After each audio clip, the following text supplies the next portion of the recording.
서울 강남구 개포동의 한 대단지 아파트입니다. 공원과 학교로 둘러싸인 데다 전철역도 가까워 강남에서도 가장 인기 있는 단지 중 하나입니다. 94제곱미터 기준 시세는 약 37억 원.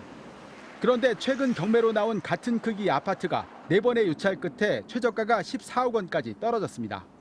선순위인 임차인의 보증금 약 16억 원을 더해도 시세보다 7억 원이 싼 상황입니다.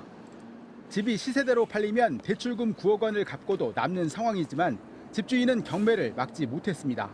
저희도 이제 그 채무자한테, 그 집주인한테 그냥 팔아라. 나보기엔 쉽지는 않을 것 같아요. 지금까지 온 거 보면 돈 구하기가. 감정가보다 싸다고 선뜻 입찰에 나서기도 힘든 상황입니다. 경매가 아닌 일반 매물 가격도 빠르게 떨어지고 있기 때문입니다. 33억 5천까지는 될 것 같고요. 만약에 하신다고 하면 그 아래로도 될 것 같아요.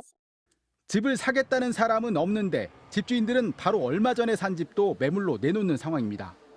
이분은 저는 본전만 돼도 팔 수 있어요 라고 얘기를 했기 때문에 그 금액을 올려놨고, 다른 지역도 사정은 마찬가지입니다.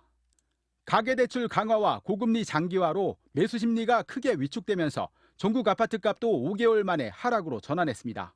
집값이 더 떨어질지 모른다는 조정 기대 심리가 팽배해지면서 아파트 시장이 갑자기 냉각된 것으로 분석이 됩니다. 제때 팔리지 않아 경매로 넘어가는 매물도 증가세입니다. 지난달 경매로 나온 서울 아파트만 281건. 2016년 5월 이후 7년 6개월 만에 최대치로 전달과 비교해도 20% 가까이 급증했습니다. 인천과 경기를 포함한 수도권 지역 경매 아파트 역시 작년보다 2배 늘었습니다. 신규로 유입되는 것들도 많아지고 경매 시장에 있는 것들도 유찰이 많이 되면서 이게 계속 쌓이고 있는 거죠, 전반적으로. 향후 부동산 시장에 대해선 전문가들도 의견이 분분하지만 최소한 얼어붙은 분위기가 내년 상반기까지는 이어질 거란 분석이 우세합니다. MBC 뉴스 박찬현입니다. 부동산 빅데이터 업체 아실의 자료를 보면 강남구 도곡동 도곡 쌍용예가 전용 면적 107제곱미터는 지난 3일 14억 원에 팔렸습니다. 2021년 8월 31일 같은 면적이 23억 4천만 원의 최고가를 찍었던 것과 견주어 무려 9억 4천만 원이나 빠졌습니다. 서초구 반포동 레미안 원베일리도 지난 7월 전용 면적 84제곱미터가 45억 9천만 원에 거래돼 최고가 기록을 세웠습니다. 하지만 넉 달 만인 이달 16일에는 38억 5천만 원에 팔리며 7억 4천만 원 하락했습니다. 이렇게 최근 한 달 동안 서울에서 최고가 대비 5억 원 이상 떨어진 아파트 거래가 20건에 달했습니다. 경매 물건이긴 하지만 강남권 고가 아파트 상징인 서초구 반포 아크로 리버파크 전용 면적 84제곱미터도 한 차례 유찰된 끝에 호가보다 10억 원 이상 낮은 26억 8,800만 원에 나올 예정입니다. 얼어붙은 주택시장의 분위기는 각종 통계 지표로도 나타나고 있습니다. 30일 국토부가 발표한 10월 주택통계에 따르면 10월 전국 주택 거래량은 47,799건으로 9월보다 3.3% 줄었습니다. 특히 서울 아파트 거래량은 2,983건으로 전달보다 22.4% 줄면서 6개월 만에 3,000건 밑으로 내려간 것으로 나타났습니다. 고금리 여파로 실수요자의 대출 부담이 커진 데다 추가 하락을 점친 매수 대기자들의 관망세가 더해져 거래량이 큰 폭으로 줄어든 겁니다.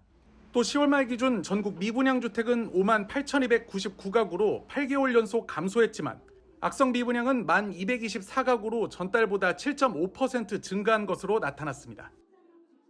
서울 서초구 방배 현대홈타운 1차 전용 면적 59제곱미터는 지난 15일 13억 1천만 원에 팔렸습니다. 지난달 말에도 14억 후반대에서 15억 원 사이에 거래됐던 아파트 값이 2억 원 가까이 떨어진 건데 작년 8월 최고가 18억 원과 비교하면 5억 원 가까이 하락했습니다. 지난달 16일 거래된 송파구 잠실동 레이크 팰리스 전용 면적 135제곱미터는 2021년 11월 전고가 35억 4천만 원 대비 8억 4천만 원 떨어진 27억 원에 팔린 바 있습니다. 여전히 높은 가격에 나와 있는 물건들에 대해서는 매수 문의가 뚝 끊겼다는 게 시장의 반응입니다. 이처럼 서울 강남권 아파트의 가격 하락 조짐이 속속 관측되는 가운데 상승세를 견인해온 강남구가 31주 만에 0.02% 하락으로 돌아선 것으로 나타났습니다. 한국부동산원이 발표한 주간 아파트 가격 동향에 따르면 11월 셋째 주 전국 아파트 값은 18주 만에 보합세로 조사됐습니다. 10월 넷째 주부터 상승폭이 둔화되더니 결국 이달 셋째 주 보합세로 돌아선 겁니다. 이른바 노도강으로 불리는 서울 동부권 아파트값은 강남구보다 2, 3주가량 앞서 하락으로 전환됐는데 이번 조사 때에도 노원 마이너스 0.04%, 도봉 마이너스 0.01%, 강북 마이너스 0.03% 등으로 하락세를 기록했습니다. 이와 함께 수도권 아파트 값은 0.01% 상승했지만 전주 0.03%에 비해 상승폭이 줄었고 인천은 0.05% 하락한 반면 경기는 0.02% 올랐습니다. 부동산원 관계자는 매도자와 매수자 간 희망 가격 차이로 관망세가 깊어지는 가운데 가격 상승에 대한 기대 심리가 축소되고 매수 문의가 줄어들면서 일부 단지에서 가격이 조정되는 등 상승폭이 축소됐다고 분석했습니다. 경남 창원 지역 중견 건설사인 남명건설이 최종 부도 처리됐습니다. 건설업계에 따르면 금융결제원은 최근 남명건설에 대해 당좌 거래 정지를 공시했습니다. 남명건설은 공사대금을 장기간 회수하지 못해 유동성 위기에 처하면서 만기가 돌아온 어음 12억 4천만 원을 막지 못한 것으로 알려졌습니다. 남명건설은 종합건설 시공 능력으로는 전국 285위, 경남 8위의 중견 건설사로 평가되지만 총 600억 원에 달하는 공사 미수금 누적액이 쌓여 있는 상태였습니다. 지난 2020년 4월엔 경남 함안 지역의 첫 지역주택조합 정비 사업의 시공사로 선정됐지만 부동산 사업 대출에 실패해 자금을 조달하지 못했고 결국 19개월 만에 공사가 중단되기도 했습니다. 남명건설은 이 과정에서 이미 투입한 공사대금을 제대로 회수하지 못해 재무 건전성이 급격히 악화된 것으로 전해졌습니다. 올해 들어 부도 처리된 건설사는 벌써 13번째에 달합니다. 고금리 기조 속에 부동산 시장으로 흘러드는 자금이 줄고 있는 가운데 악성 미분양 물량도 갈수록 늘고 있습니다. 준공후에도 분양이 되지 않는 이른바 악성 미분양 가구 수가 10월 주택 통계 기준 총 1,224가구를 기록한 겁니다. 이는 9,513가구였던 지난달 대비 7.5% 늘어난 수치로 준공후 미분양 가구 수가 1만 가구를 넘어선 건 2년 8개월 만입니다. 악성 미분양이 늘면서 재무 건전성이 취약한 중소형 건설사들의 추가 부도 처리 가능성도 제기되는 등 건설업계의 겨울이 길어지고 있습니다.